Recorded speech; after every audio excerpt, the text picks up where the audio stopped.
그러면 이제 구체적인 정책 이슈들을 좀 더 깊이 파고 들어가 보는 시간을 갖도록 하겠습니다. 오늘 사회 문제는 결국 사회 안전망 이슈인 것 같습니다. 교육 이슈는 이제 그 다음에 조금 떨어져서 다시 한번 논의하기로 하고요. 코로나로 인해서 사회 안전망이 좀 더 촘촘해질 필요성이 대두가 되고 있는데, 자, 그러면 먼저 오늘 이 세 분의 패널들께 이런 질문 던지고 싶습니다. 가장 바람직한 사회 안전망은 이렇게 구축하자. 그 한번 제안을 한번 해주시면 감사하겠습니다. 이런 모습의 사회 안전망을 만들어보자. 그럼 그로부터 구체적으로 그것을 구성하는 기본소득, 사회보험 이슈, 전국민 고용보험도 포함이 되고요. 그러니까 소득 파악 이슈도 포함이 되고, 우리가 오늘 주로 논의해야 할 모든 정치 이슈들이 그 안에 담길 수 있을 것 같습니다. 구상하시는 코로나 이후에 우리가 지향해야 할 사회 안전망은 이런 모습이어야 한다 하는 말씀을 좀 청해보고 싶습니다. 먼저 이원재 대표님은 대략 어떤 말씀 주실지 짐작합니다만, 기본소득을 중심으로 해서 전반적인 제도 설계를 한번 보여주시면 어떨까 싶습니다. 연구가 덜 돼서 굉장히 이제 정교하게 말씀드려야 될 것 같은 질문을 주셨는데 제가 좀 실례가 될 것 같은데요. 그래도 아주 러프하게 제 생각을 말씀드리도록 하겠습니다.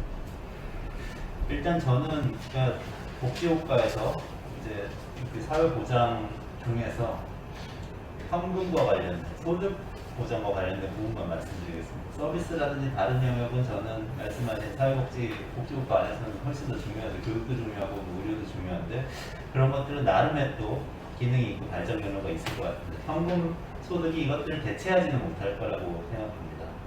현금 수단만 가지고 이야기를 하자면 그 말씀은 기존의 사회 서비스를 낮은 가격으로 제공하는 것을 그대로 두자. 그것까지도 기본소득에 포함시켜서 현금으로 지급할 수도 있지 않습니까? 네네. 그렇게까지는 하지 말자는 그렇게는 하지 말씀이죠. 않는 것이 좋겠다는 생각입니다. 알겠습니다. 서비스는 서비스 나름대로의 또 혹시 개혁을 하더라도 서비스 나름의 논리를 가지고 개혁을 하는 것이 맞는 네. 것 같습니다. 현금 수당으로 대체하는 건 불가능, 동질적이지 않은 것 같아서 네. 저는 현금 수당을 중심으로, 현금 소득을 중심으로 얘기하는 게 좋겠다 이렇게 생각을 하고요. 기본적으로 저는 기본소득제를 기반으로 하면 좋겠다고 생각합니다. 이거는 이제 지금 이제 소득을 보장하는 여러 정책이 안전망이라는 측면에서 또는 위험에 대한 대비라는 측면에서 여러 가지로 얘기가 되지만 저는 보편적인 소득은 그런 위험 대비라든지 안전망 기능을 조금씩 합니다. X만큼 합니다.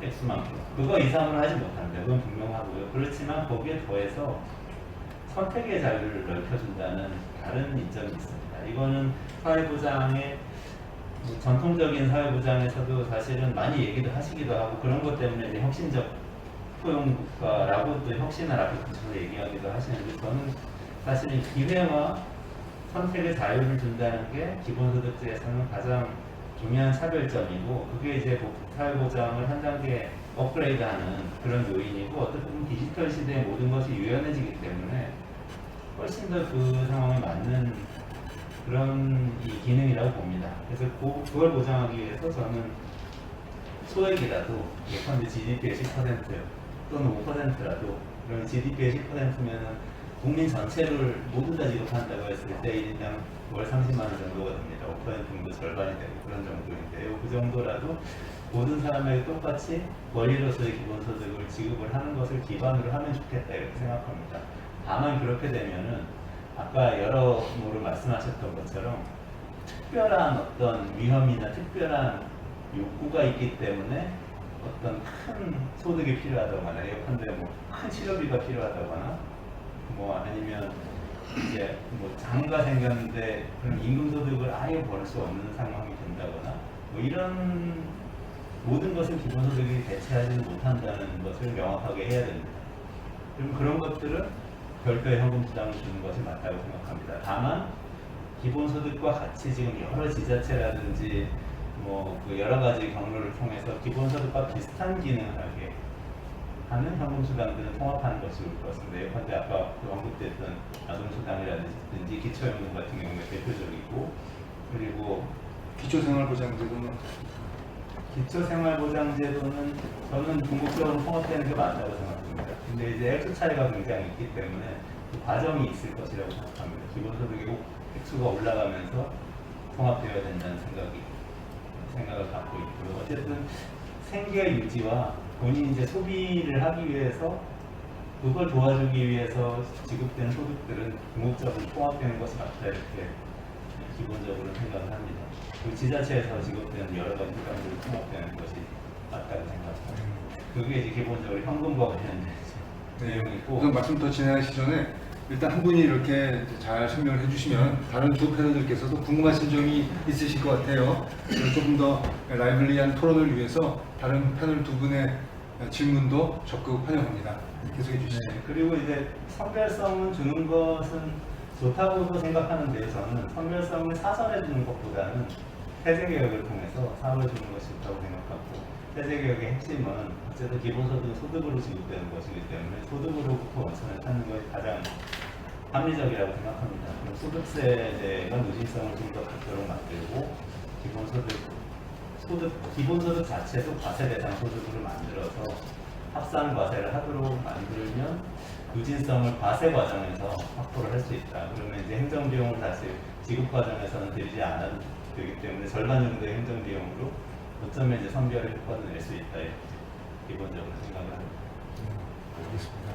자, 기본소득을 중심으로 한 새로운 사회안전망 시스템을 제안을 해주셨는데요. 이에 대해서 혹시 질문이 있으시거나 제안이 있으시면 두 분께서 좀 해주시죠. 기본소득 문제 얘기하는데 저는 노동 고용 뭐 이런 쪽 했으니까 그 연장선상에서 같이 좀 포괄적으로 좀 말씀을 드리자면 아마 그 보편주의 사각지대 문제가 그동안 사회안전망에서 가장 쟁점이었던 것 같아요. 그리고 최근에 이제 이른바 4차 산업혁명 하면 융합이 하나의 특징이지만 또 경기가 애매해지는 거고 또 하나의 특징이어서 노동 쪽에서도 이 경계가 애매한 노동, 특고라고 하는 특수학교 종사자하고 최근에 이제 디지털 플랫폼 노동 이런 것들이 이슈로 등장하면서 사실 이 노동판 내지 노동 연구계에서는 엄청난 연구거리가 사실 생긴 거예요. 그래서 연구들을 많이 하고 있는데 뭐 여러 가지 쟁점들이 있는데 이제 그런 경계선 노동에 대해서 어떻게 사회안전망을 생각할 거냐 이게 상당히 핫한 이슈로 지금 굉장히 돼 있고 많은 연구들이 지금 연구자들이 많이 참여를 하고 있는데 사실 이분들에게 어떻게 사회안전망을 공부할 거냐 사실은 여러 가지 그 소득 파악이랄지 소득의 기준 문제랄지 뭐 행정적인 능력이랄지 이런 거 고려할 때 이분들에게 일일이 고용지를 다 따져가지고 보험을 제공하기보다는 기본소득 하자 뭐 이런 논의들이 많이 나오는 것 같아요. 근데 사실은 기본소득이 가지는 뭐 여러 가지 장점들이 분명히 있고 또 그것이 가지는 이제 단점이 있는 것 같은데 재정적인 문제로 예를 한다면은 사실은 아까도 앞에 말씀하셨지만 이 보험이라는 게 가지는 기능이 있거든요. 그래서 특히 이제 실업급여 같은 연금이나 건강은 계속 지속되는 거지만 실업 같은 경우는 일정한 제한된 기간 안에 상당히 높은 수준의 급여를 제공해서 그 위험에 대처할 수 있게 하는 그런 기능이 있는 거예요. 그런데 기본소득을 가지고 그걸 다 커버할 수 있느냐. 예를 들어 지금 실업급여 같은 경우 거의 한 180만 원 내지 한 200만 원 가까이 나가거든요. 근데 기본소득을 사실 200만 원을 하는 건 거의 불가능한 것 같고 그래서 이 보험의 기능을 어떻게 유지하느냐도 상당히 중요한 것 같아요. 그래서 제 생각에는 이 기본소득의 필요성도 분명히 문제가 크기 때문에 기본소득과 사회보험의 기능을 적절히 결합시키는 게 좀 필요할 것 같다. 그래서 예를 들어 지금 아동수당이나 기초연금 쪽으로 지급되는 현금급여가 한 10, 80조 되는 것 같아요. 그러면 전 국민에게 기본소득을 뿌리면 한 거의 10만 원 정도 규모가 되는 것 같은데 이거를 뭐 단계적으로 할 수도 있겠다. 한 30만 원까지 하면 한 180조 가까이 준다고 하는데 그런 밑바닥에다가 좀 기본소득 형태 내지는 뭐 수당 형태를 좀 깔고 그 위에 이제 특정한 위험에 대처할 수 있는 사회보험을 좀 유지하는 게 기본적으로 좀 필요하다 뭐 이런 생각이 듭니다. 그렇게 하기 위해서는 사실은 소득화, 아까 이 소득화 문제도 저는 조금 언급을 하고 싶은데 사실 월드뱅크 같은 데서 요새 기본소득에 관심이 많아요.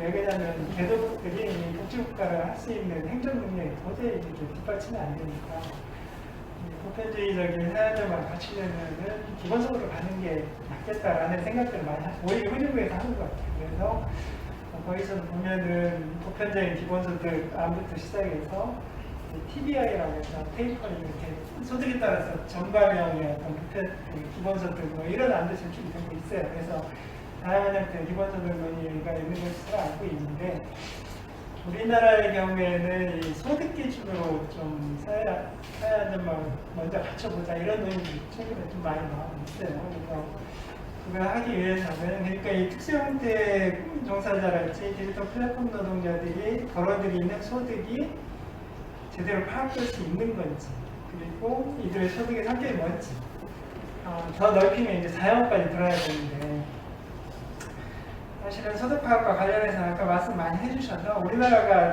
상당히 좀 소득 파악 수준이 많이 높아진 편이라고 해요. 지난 10여 년간 많이 높아졌지만 여전히 이제 문제는 아까 최 박사님 말씀하셨듯이 실시간 파악은요. 지금 이제 자영자 같은 경우는 아마 반기별 신고 좀 하는 것 같아요. 그래서 실시간을 하려면은 적어도 분기나 월별과 하는 게 어떻겠느냐 이런 논의들이 최근에 나오고 있는데 이렇게 하면 자영업자들은 상당히 좀 신고에 부담이 갈 거다. 근데 일부에서는 세무사 비용만 조금 더 지불하면 충분히 가능하다. 뭐 이런 이야기도 있어요. 그래서 이게 단순히 정보 시스템의 문제가 아니라 그 제도의 문제하고 상당히 제도와 비용의 문제하고 많이 관련이 있고 예를 들어서 지금 소득 파악이 많이 높아진 게 저희가 EITC를 도입해서 그래요. 그러니까 돈을 나눠주면 소득 파악이 훨씬 많이 돼요. 그러니까 이제 그러한 어떤 제도를 잘 활용할 필요가 있는 것 같고 물론 이제 소득 기준의 문제가 있어요. 그러니까 자영자들 소득하고 임금노동자들 소득의 기준이 다른 거잖아요. 자영자는 이제 비용 공제를 해야 되고 거기에 따른 기준이 다 다르기 때문에 사실 자영자와 임금노동자를 어떻게 연대에 맞추면서 소득통합, 기준 통합이 가능할지 그런 것도 과제라고 생각합니다. 그래서 1차적으로는 소득 기준으로 해서 이 사회보험 보험 기능을 유지한 그런 안전망을 유지를 하면서 바닥의 기초 기본소득 개념에 수당을 통합한 걸 고려한 기본소득을 속하는 그런 정도로 좀 가는 게 현실적이지 않을까 그런 생각이 좀 네, 알겠습니다. 지금 기존의 사회보험 체제는 잘 유지를 하고 특히 고용보험을 전국민 확대하는 것에 대해서는 좀 찬성하시는 입장이 이해가 됩니다.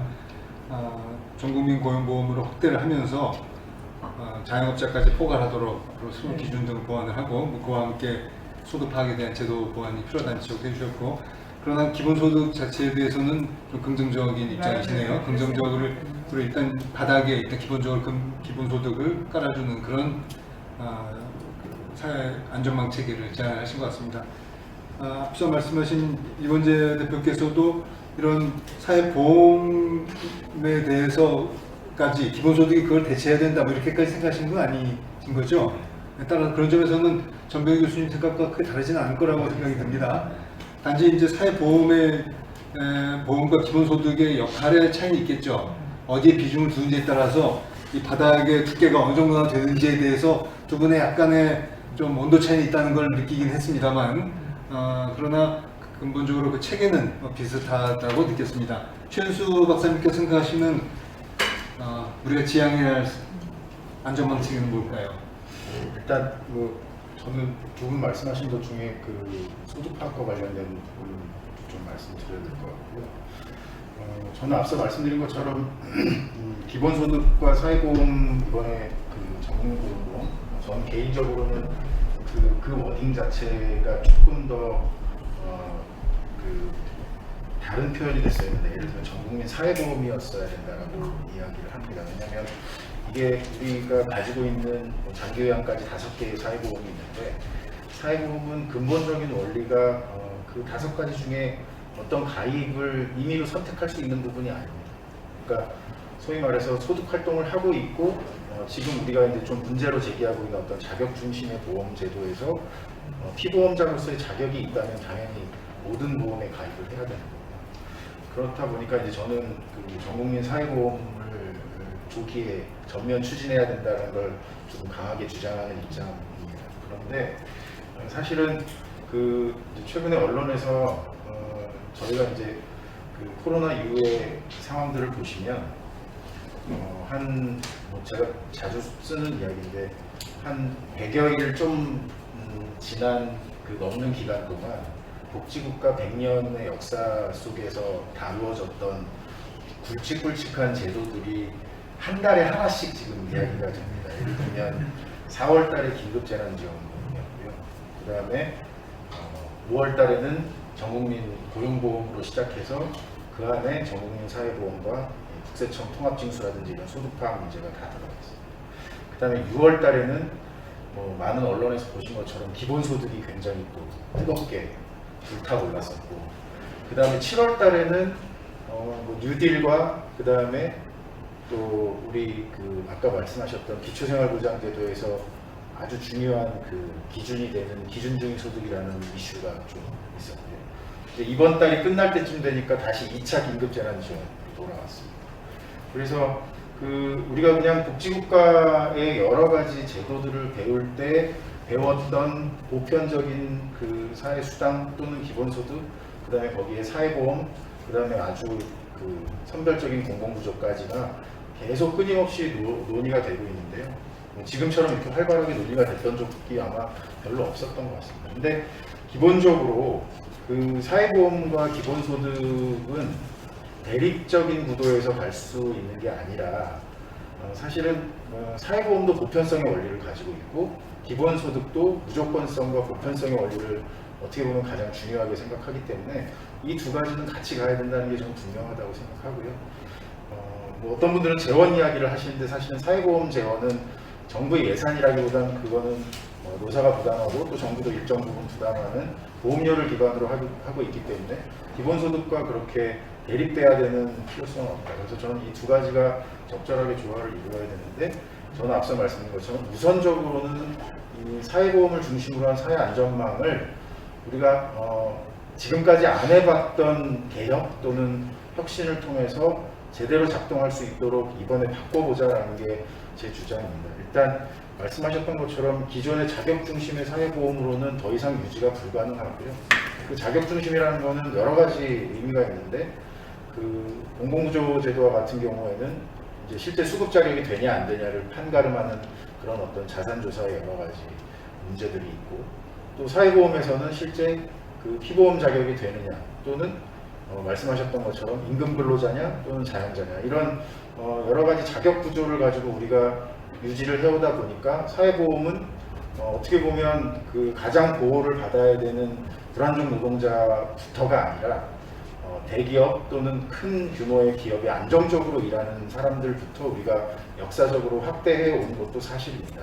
그러다 보니까 어떻게 보면 그 제도적으로 그 존재하고 있는 사각지대가 있는 상태에서 4차 산업혁명의 이야기 또는 최근에 이제 노동의 변화가 생기면서 기존의 틀로는 커버할 수 없는 그 다양한 형태의 그 노동자나 또는 그 경계선에 있는 취업자들이 많이 생기게 된 거고, 이제 이 부분을 바꾸려면 어떻게 해야 되느냐. 저는 그래서 소득 중심의 전국민 사회보험으로 가자. 이때 소득 중심이라는 건 뭐냐면 절대 자격을 따지지 않습니다. 저는 그러니까 자격을 따지는 게 아니라 그냥 국세청에 어떤 사람이 어떤 소득의 형태로 신고가 되고 파악이 되어 있는지만을 따지면 된다는 겁니다. 왜냐하면 저의 경우만 해도 제가 보건사회연구원의 근로자로서 어쨌든 근로소득을 받고 그 근로소득을 기준으로 사회보험료를 내고 있지만 실제로 다양한 형태의 소득이 발생이 되고 그렇기 때문에 종합소득 신고를 해야 되는 경우들이 생기는 겁니다. 거기에는 근로소득이 아니라 사업소득, 기타소득 여러 가지 형태의 소득이 존재하고요.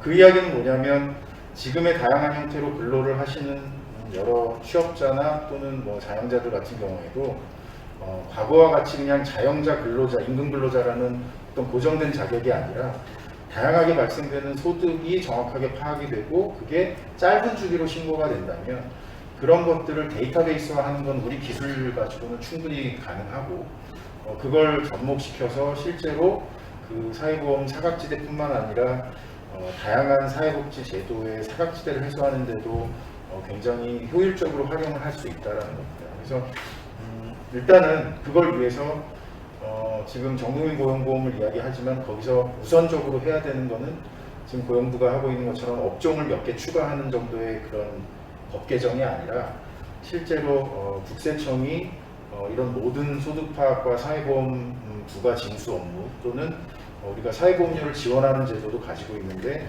이 제도들마저도 국세청이 우리가 연말정산하고 환급을 받는 것처럼 사회보험료를 지원하는 그 역할까지도 통합적으로 다 할 수 있도록 하자라는 게 제가 일단 우선적으로 추진해야 된다고 생각하는 거고요. 이제 앞서 그 우리나라 소득파악 여건에 대한 말씀을 해주셨는데 EITC가 기여했던 부분이 굉장히 큽니다. 그리고 자영자의 매출 같은 경우에는 우리가 신용카드 사용이 확대되면서 매출의 투명성만큼은 굉장히 높아진 상태고요. 물론 이제 전통시장이라든지 이런 전자적으로 접근이 어려운 분들에 대한 부분은 보완이 필요하겠지만 어쨌든 이런 소득이나 매출에 대한 파악이 지난 10여 년 이상 동안 굉장히 많이 개선됐는데도 불구하고 사회보험이나 복지사각지대가 많이 존재하는 이유는 사실은 이런 그 소득 파악 체계에 대해서 한 단계 더 발전해야 되는 그런 어떤 변화가 필요한데 그동안에는 이제 그런 계기가 없었고 제가 이제 조금 이 문제에 대해서 굉장히 강하게 주장을 하는 이유는 제가 15년 전에 참여정부 때 EITC 도입과 사회보험 통합징수 업무를 그때도 지금처럼 이렇게 파견을 가서 실제로 이제 실무를 담당을 했었습니다. 이제 그래서 EITC가 어떤 역할을 할 수 있고 사회보험 통합징수가 어떤 큰 변화를 가져올 건지에 대한 부분을 명확하게 제가 이제 생각을 하고 있는데 아쉽게도 EITC는 제대로 지금 도입이 돼서 굉장히 많이 발전이 됐지만 사회보험 통합징수 문제가 2008년도에 법안 추진이라든지 제도 개편이 되지 않으면서 지금의 상태에 머무르고 있다. 그래서 이번에 전국민 고용보험 또는 전국민 사회보험을 실현하기 위한 우선적인 실천 전략 내지는 필요한 조치는 국세청으로 하여금 어떤 통합징수를 하도록 하되 거기에서 말씀하셨던 것처럼 월 단위, 적어도 월 단위로 소득이나 매출 정보를 신고하도록 한다. 또는 홈택스에 그냥 등록하도록 하는 정도의 어떤 조치만으로도 저는 굉장히 많은 개선이 될 거라고 생각을 하고 있고요. 이걸 지금 단적으로 보여주는 게 그 고용부가 지난달부터 긴급하게 고용안정 지원금이라는 것을 지급하겠다고 했는데 그 대상자를 가려내는데 굉장히 애를 먹고 여전히 지급을 못한 경우들이 있습니다. 이건 왜 그러냐면 우리가 그만큼 쓸 수 있는 자료나 이런 그 실시간 소득 파악이 안 돼 있고 또 기존의 어떤 자격 중심으로 제도가 운영되다 보니까 그 자격을 증빙할 수 있는 어떤 그런 장치들이 없기 때문에 더 이상 이제 그런 방식이 유효하지 않다는 걸 보여준다고 생각을 합니다. 그리고 뭐 이 정책과 관련해서 사회안전망이 어떻게 구축돼야 되는지는 뒤에 조금 더 저는 구체적으로 말씀드리겠는데 일단 두 분과 조금 다른 건 저는 서비스 분야가 굉장히 중요합니다. 왜냐하면 이제 소득도 중요하고 일자리도 당연히 중요한데 이 서비스 분야에서의 어떤 그 공공성, 공공의 역할은 실제로 그 일자리를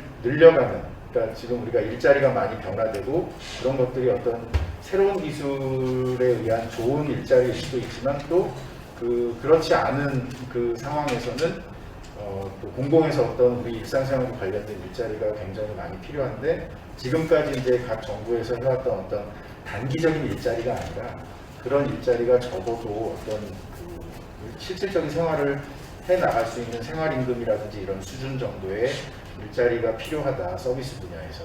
그러면 이게 서비스 확대와 일자리와 또 거기에 종사하시는 분들의 소득으로 다 연결이 되기 때문에 결국에는 소득과 일자리와 이 사회 서비스 부분이 좀 통합적으로 가는 게 굉장히 중요하다고 생각을 하고요. 세부적인 건 뒤에 또 말씀드리겠습니다. 네, 감사합니다.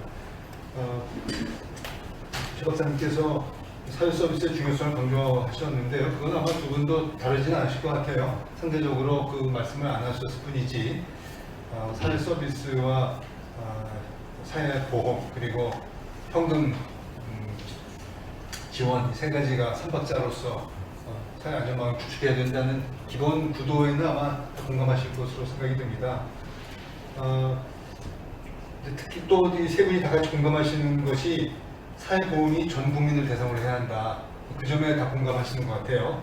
전 국민 사회보험 그리고 사회 서비스의 중요성, 아울러 사람 개인마다 적정 수준에 대한 차이는 있지만 기본소득의 필요성 이런 점에 상당히 공감하시는 것으로 이해가 됩니다.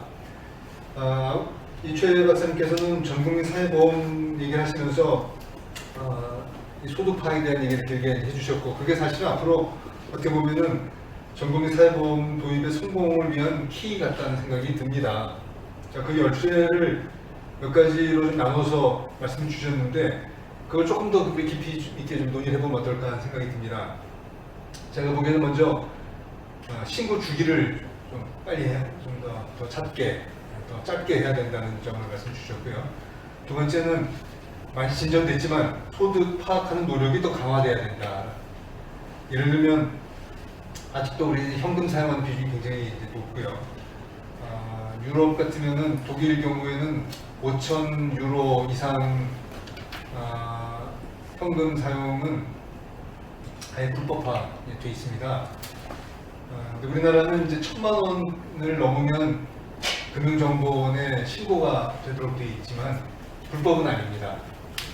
유럽은 유럽 간 대부분 일정 금액 이상의 현금 사용을 아예 불법화하고 있어요. 과연 우리에게 그런 게 필요한 건지에 대한 의견도 한번 여쭤보고 싶습니다. 그리고 세 번째로는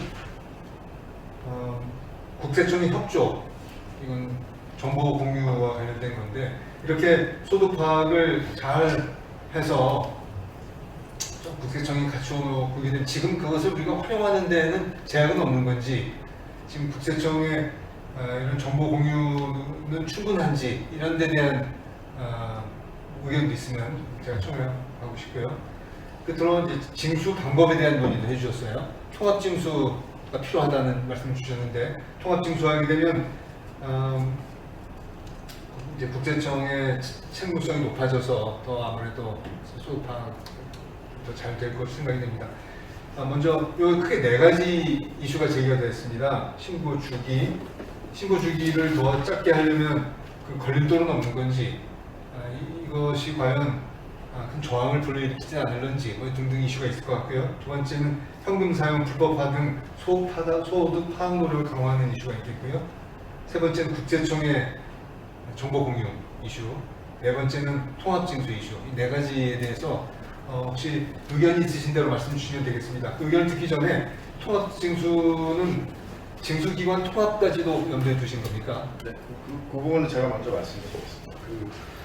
사실은 국세청 정보공유라는 부분은 부가징수 통합과는 어떻게 보면 조금 다르게 보여질 수도 있는데요. 그 얘기는 뭐냐면 국세청의 역할은 지금처럼 두고 국세청에 파악된 자료만 잘 공유하면 된다라는 말씀이실 수도 있는데 저는 그렇지 않다고 생각을 하고요. 왜냐하면 그 문제는 제가 아까 말씀드렸던 것처럼 2008년도에 국세청의 사회보험 통합징수가 무산된 이후에 항상 그 10여 년 넘게 그런 이슈가 제기가 되었지만 그거는 아까 말씀하셨던 어떻게 보면 우리 그 행정부 내에서의 그런 좀 해결하기 어려운 문제일 수도 있고 또 어떻게 보면 이 데이터의 주기라든지 이런 문제가 근본적으로 해결되지 않고 있는 상황이기 때문에 또 생기는 어떤 그 한계나 시차의 문제라는 부분이 있을 수 있습니다. 근데 저는 일단은 최근에 아마 이제 정보화진흥원뿐만 아니라 이 ICT나 데이터에 관심이 있으신 분들은 그 데이터청이라는 이슈에 대해서도 관심이 있으실 것 같은데요.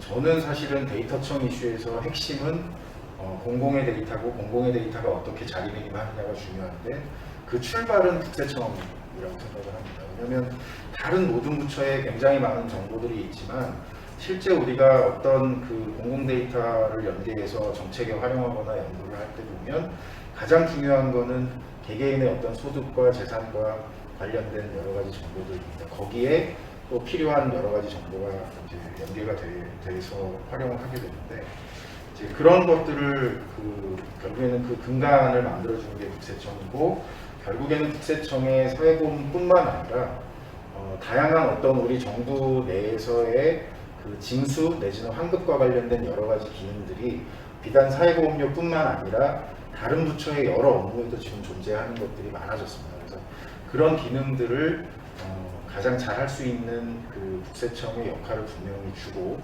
거기에 요구되는 어떤 시스템의 개선이라든지 또는 제도적으로 아까 말씀하셨던 주기의 단축이라든지 또 이런 것들을 명확하게 할 수 있도록 역할을 줘야만 그런 개선이 확실하게 이루어질 수 있다고 생각을 하고요.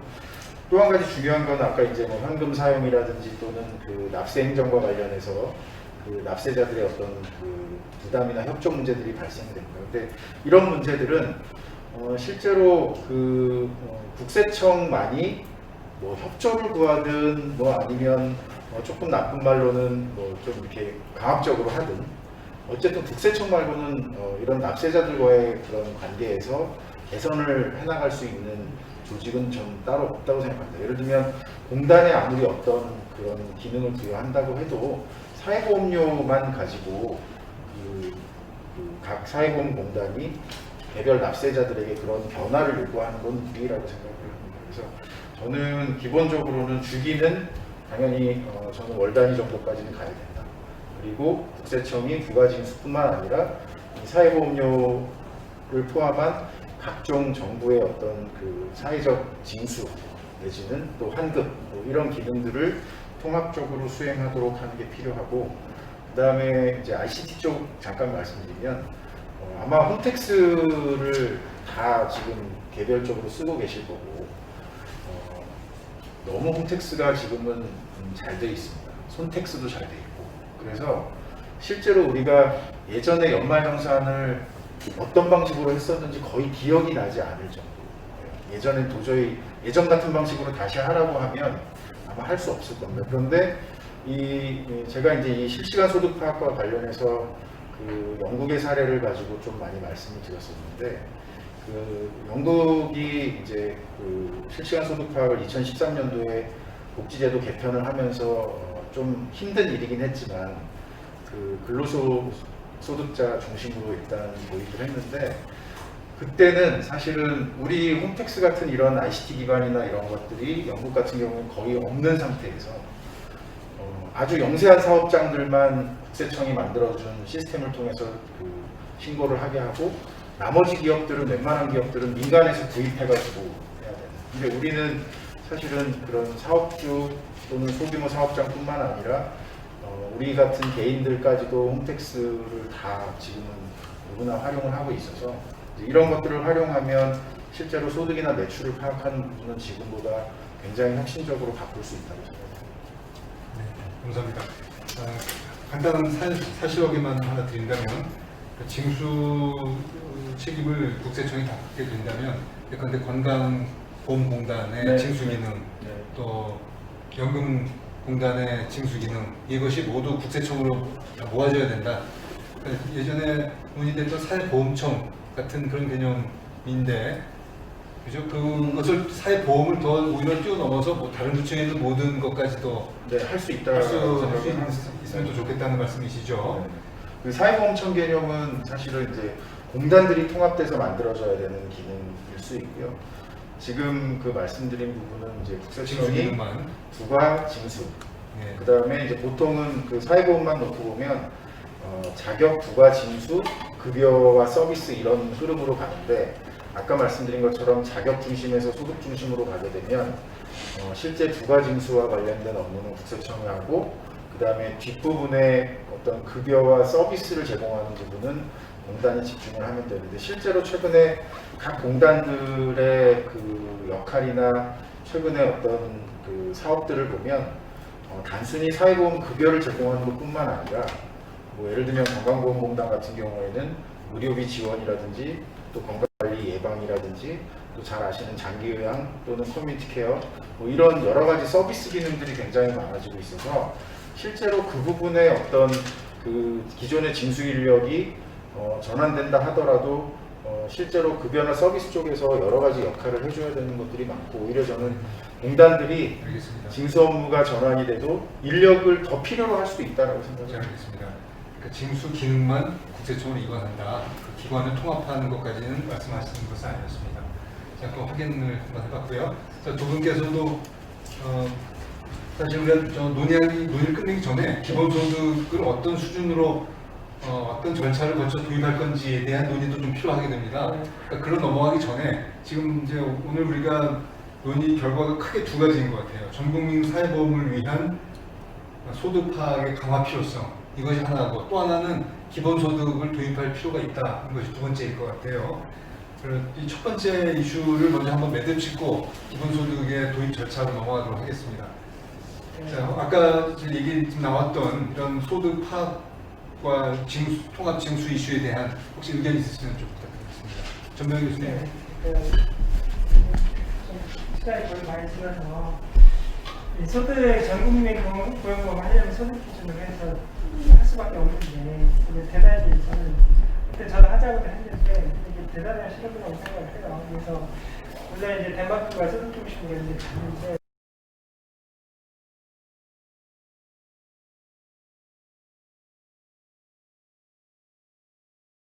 보험에 적용하는 나라는 아직 없는 걸로 알고 있어요. 그래서 이게 참 쉽지 않은 과제라고 생각을 하고 실제로 소득 확률이 높아졌지만 이번에 노동부에서 이제 긴급 재난지원금, 긴급 건강원장 지원금인가 이렇게 하려고 어떤 방식으로 했냐면요, 자기 소득을 증명을 하면은 그거에 맞춰서 이제 일정 기회로 지원금을 준 거죠. 그러니까 자기 소득을 증명하려고 가지고 온 다양한 정보들을 보니까 이게 기존에 파악하고 있던 거하고 너무 많이 다르네요.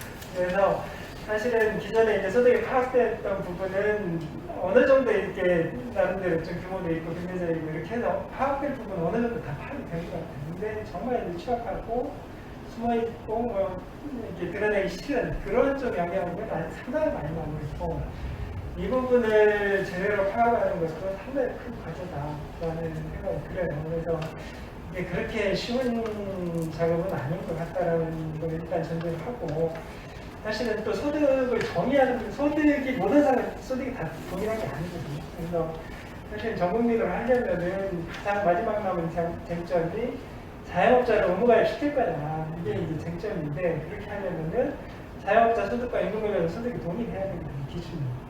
근데 자영업자 소득이라는 건 다 거의 세무조정 들어가고 비용처리 들어가고 여러 가지 기준이 다르기 때문에 이 자영업자와 임금노동자를 연대시키는, 소득을 기준으로 연대시키는 게 사실은 이 복지국가를 고민하는 학자들은 사실은 그쪽으로 가야 된다고 말을 해요. 근데 이 복지국가라는 게 일종의 소셜 엔지니어링이거든요.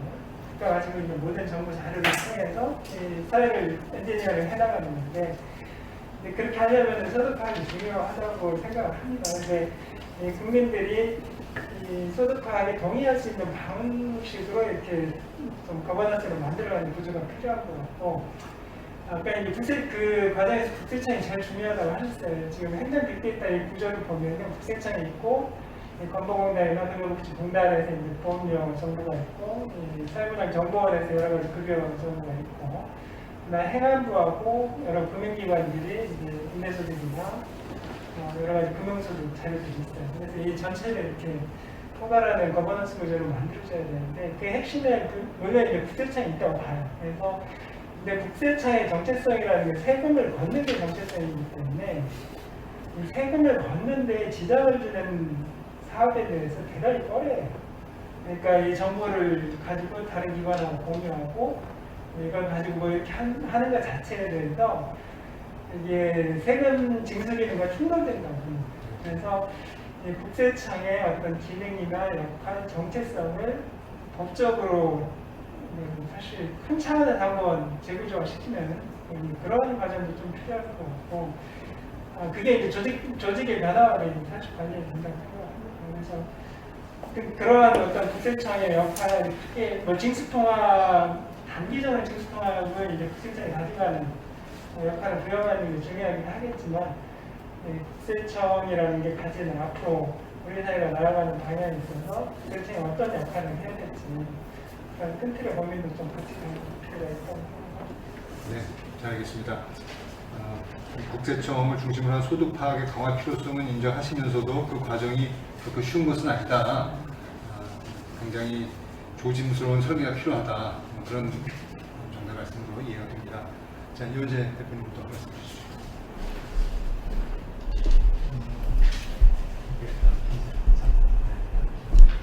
네, 저는 기본소득하고 나눠서 얘기하자고 하셨는데 제가 확신 아이디어가 하나 있었거든요. 네, 한번 말씀드리고 그러시죠.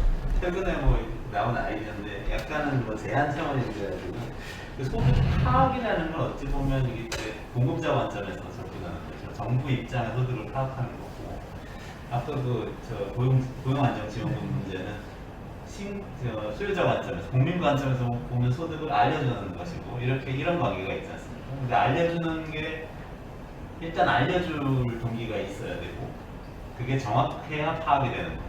이 관계가 있습니다. 그래서 저는 한 번에 이게 되진 않을 것 같고 일단 알려주게 만들어야 될 것 같습니다. 그게 신고하게 되는 건데 그게 이제 제가 아까 말씀드린 기본소득제하고 좀 연결이 되는데요. 저는 이런 거 한번 생각해보면 어떨까 싶어요. 소득 신고와 기본소득 신청을 같이 하게 하는 겁니다. 그러니까 내가 소득이 무소득자라도 기본소득을 받으려면 어쨌든 인구 센서스 하듯이 이게 전 국민을 파악을 해야 되지 않습니까? 시시각각으로 그리고 뭐 이제 기본소득 대상자가 아니게 뭐 이민을 간다거나 뭐 여러 가지 이유 때문에 아니게 되는 분들도 이렇게 파악을 계속 해야 되거든요.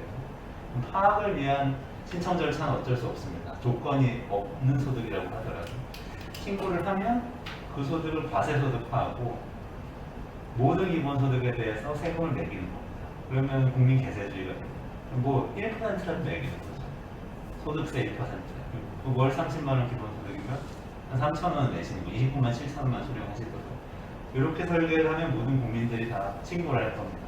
그게 물론 진정한 소득인지는 말씀하신 자영업자 문제도 그렇고 진짜 소득이 파악이 되는 것인지 그 다음 단계인 것 같은데 저는 낮은 수준의 기본소득 도입과 함께 국민들이 모두 신고하고 모두가 납세하는 데까지 일단 가보면 어떨까 하는 생각이 일단 있습니다. 그렇게 하면은 만약에 기본소득이 월 단위로 지급될 경우에 월 단위 신고가 가능하다고 생각합니다.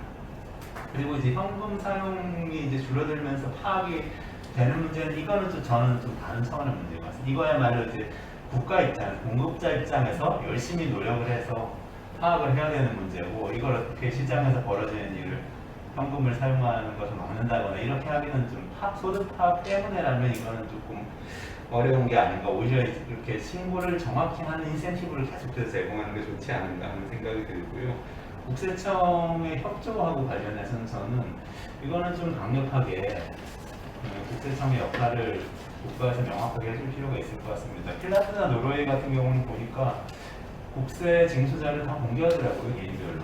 그러니까 세금을 많이 낸 게 왜 그 정보가 왜 나쁜 정보냐, 그 사람이 명예로운 거다 이렇게 이제 얘기하는 거죠. 그리고 오히려 세금을 돈 많이 버는 것 같은데 소득이 높은 것으로 지금 명확한데 세금을 많이 안 낸 사람으로 하여금 약간의 이제 심리적인 압박을 느끼게 하는 그런 효과도 있는 것 같고 이거는 좀 우리가 사고방식을 바꾸도록 설계하는 것이 좋지 않나 이런 생각이 들고 그런 게 바뀌어야 사실 이제 최현수 박사님께서 말씀하신 국세청의 통합쟁수라든지 그 자료를 가지고 이제 여러 가지 사회보장제도 운영을 활용하게 하는 것이라든지 그런 것들이 가능해질 거라고 보고요. 이거 전체가 이제 저는 소득을 파악하는 문제에서 이제 전병민 선생님이 말씀하신 그 자영업자 문제가 저는 결정적인 걸림돌이 될 것 같고 자영업자 중에 상당수는 또 지금 어찌 보면 플랫폼 노동자 비슷한 사업자인데 사업장은 없고 그러니까 공간은 없고 그냥 인터넷으로 이렇게 거래하는 사람들이 상당히 많아요. 유튜버는 뭐 그런 거 맞습니다. 유튜버도 그렇고요. 뭐 인스타그램으로 장사하는 사람 다 그렇게 하는데요.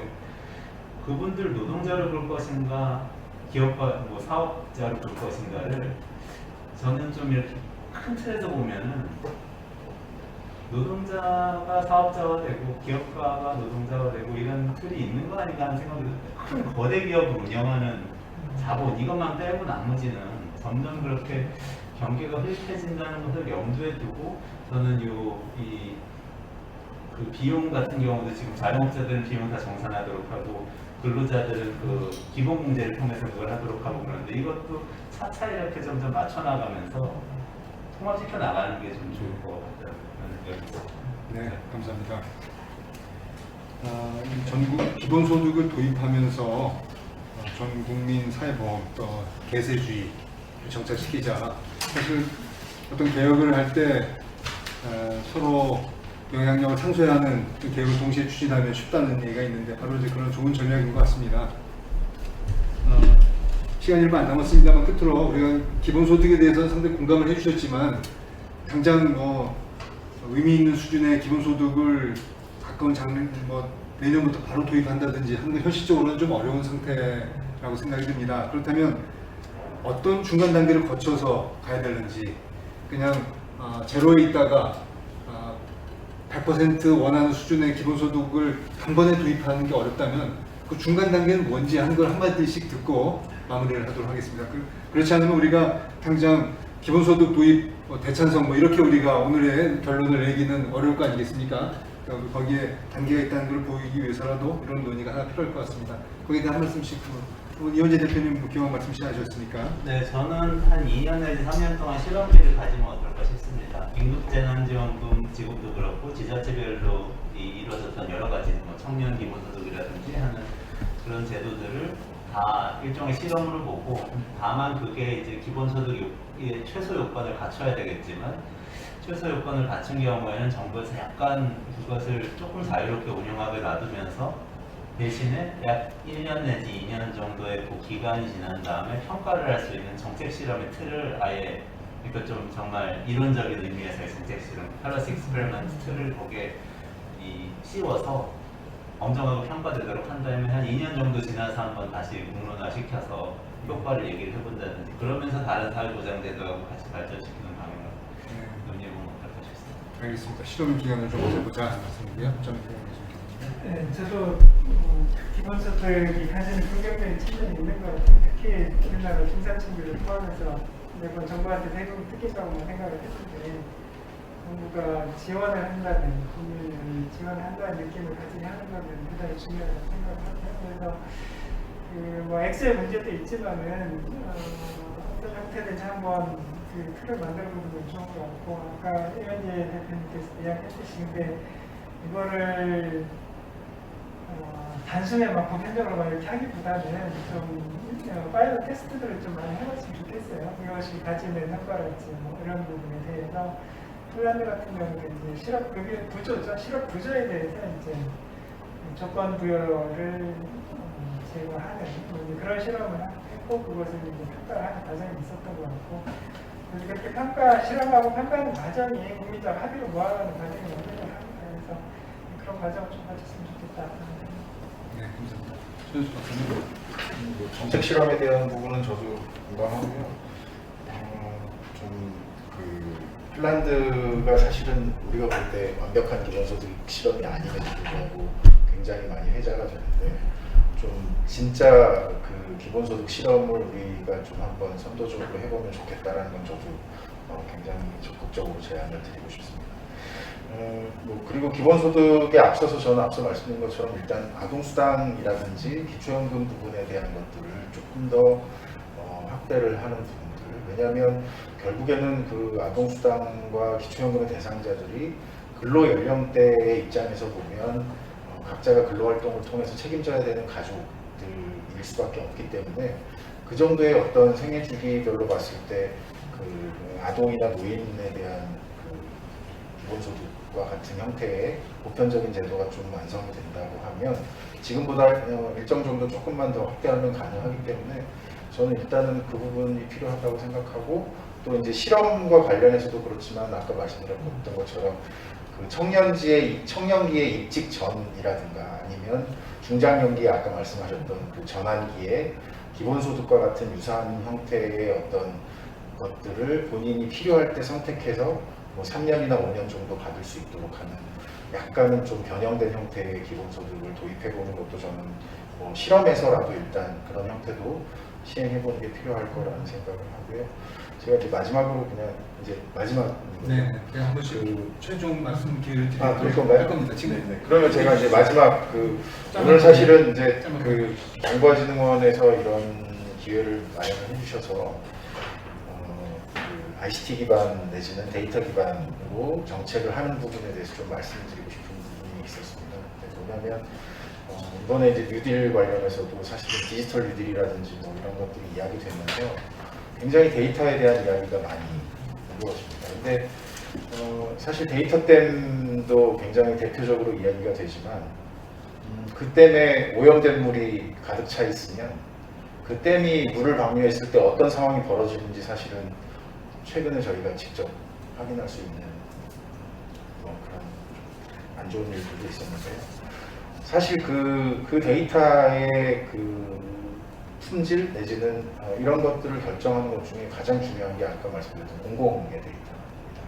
근데 이제 이번에 뉴딜도 그렇고 우리가 보통 그 ICT 기반 또는 빅데이터나 인공지능을 많이 이야기는 하지만 실제 그 데이터들이 제대로 축적이 돼야 어떤 그런 뭐 인공지능이나 다른 어떤 기술적인 부분을 활용해서 정책이나 서비스에 직접적으로 접목시킬 수 있는 부분이 있는데 이제 그 부분에 대해서 조금 더 관심을 가져주셨으면 좋겠다. 그러니까 마치 그 ICT를 통한 인프라가 구축되고 그냥 데이터가 많아지면 뭐든지 인공지능으로 다 수렴해서 그걸 가지고 모든 뭐 일자리 서비스를 다 대체할 수 있는 것처럼 이야기하지만 실제로 오늘 다루고 있는 사회정책 분야에서는 그런 데이터들이 가지는 한계점이나 불안전성이 분명히 존재하기 때문에 이런 것들을 정책이나 서비스에 접목시키는 데는 굉장히 어려움이 많다. 그래서 제가 말씀드리고 싶은 거는 우리가 융합을 많이 이야기하는데 이 데이터를 구축하거나 또는 데이터 분석을 통해서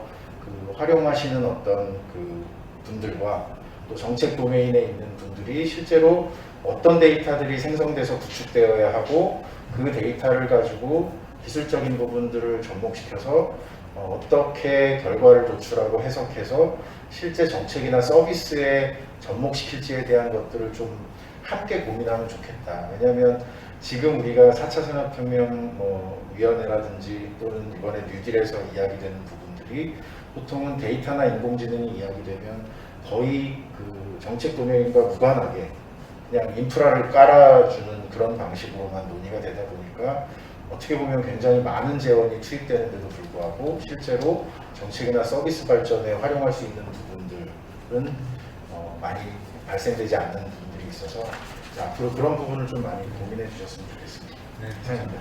데이터의 퀄리티가 중요하다. 보셨습니다. 이원재. 네, 저는 그 자세히 많이 말씀드린 것 같은데 가장 중요한 것은 어쨌든 저는 그 노동하고 관련해서 큰 변화가 있을 것 같고 그리고 전환기를 설계해야 되는데 다양한 서비스들로 설계를 해야 될 것이고 뭐 그렇지만 소득 보장이라는 문제를 가벼이 볼 수는 없고 그렇기 때문에 이제 기본소득제가 굉장히 효과적으로 그런 전환기를 가져올 수 있는 제도가 아닌가 싶고요.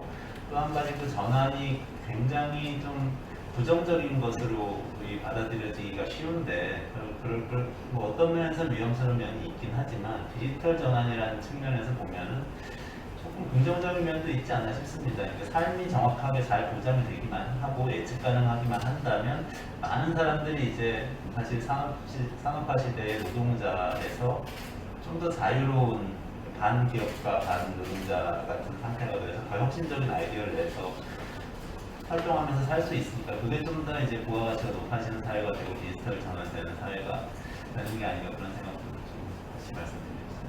네, 감사합니다. 정부님. 네, 오늘 좋은 얘기 많이 해서 저는 여기 오늘 한국정보화진흥원에서 하는 거니까 사실 이런 사회 현안 해결 문제에 있어서 데이터, 디지털 전환 이런 것들이 적극적으로 좀 활용됐으면 좋겠다. 그래서 물론 이제 여러 가지 기회도 주지만 위험이 분명히 존재하는 것 같아요. 그래서 개인정보랄지 이런 걸 철저하게 개인정보보호랄지 실명이랄지 이런 걸 구축을 하면서 이게 적극적으로 사회 현안 문제 해결에 데이터나 이런 것들이 잘 활용될 수 있었으면 좋겠다 이런 생각이 들고 연구자 입장에서는 최근에는 행정 빅데이터나 이런 걸 활용하지 않으면은 논문 지원자는 너무 쓰기 힘들어요. 이게 그 서베이 자료는 갈수록 줄어들고 행정 데이터를 활용한 논문 제출은 이게 세계적으로 막 늘어나는 추세라서 연구자들도 그런 데이터에 좀 쉽게 접근할 수 있는 그런 통로, 우리나라가 좀 많이 늦은 것 같아요. 그래서 그런 연구나 사이언스 기반으로 좀 사회 문제를 해결할 수 있는 틀이 만들어지는 게 우리 사회가 지금 이 코로나 이후에 사실 사회적 갈등이 대단히 심해질 가능성이 있기 때문에 저는 에비던스 기반, 사이언스 기반의 어떤 사회 문제 해결 이런 것들이 조금 더 활성화됐으면 좋겠다. 네. 네, 감사합니다. 오늘 뭐 2시간 넘게 좋은 말씀 좀 감사합니다. 오늘 논의를 몇 가지로 요약한다면 먼저 우리가 장기적으로 지향해야 할 사회 안전망 시스템은 바닥에 기본소득을 깔고 그 위에 전국민 사회보험을 얹힌 형태로 가야 한다. 이 기본소득은 당장 대규모로 도입하기는 어려우니 몇 년간의 시험 기간을 거칠 필요가 있고 그 방법 중에 하나는 일부 계층에 대한 우선 적용 등이 하나 예시가 되겠다 하는 그런 논의가 있었고요. 그 이후 전국민 사회보험을 설계하기 위해서는 자영업자에 대한 소득 파악이 매우 중요하고 개인 노동자와 기준을 일치시키는 등 사전에 많은 준비가 필요하다.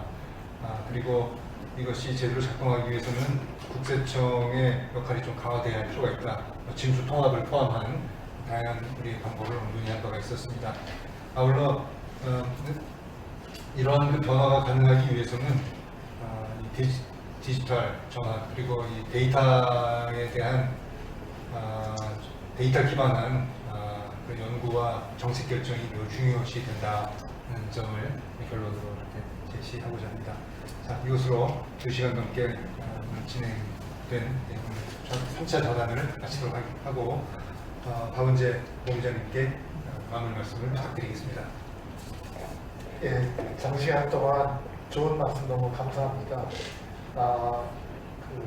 말씀 주신 내용 중에 저희가 좀 더 연구가 필요한 부분, 또 정책화 노력을 좀 해야 될 부분, 또 하는 일에 적용해야 될 부분, 이런 것까지 선별해서 앞으로 저라는 결론과 충실히 저희들 현장에 반영될 수 있게 하겠습니다. 예. 어려운 가운데 이렇게 같이 자리해 주셔서 다시 한번 감사드리겠습니다. 네, 감사합니다. 네, 감사합니다.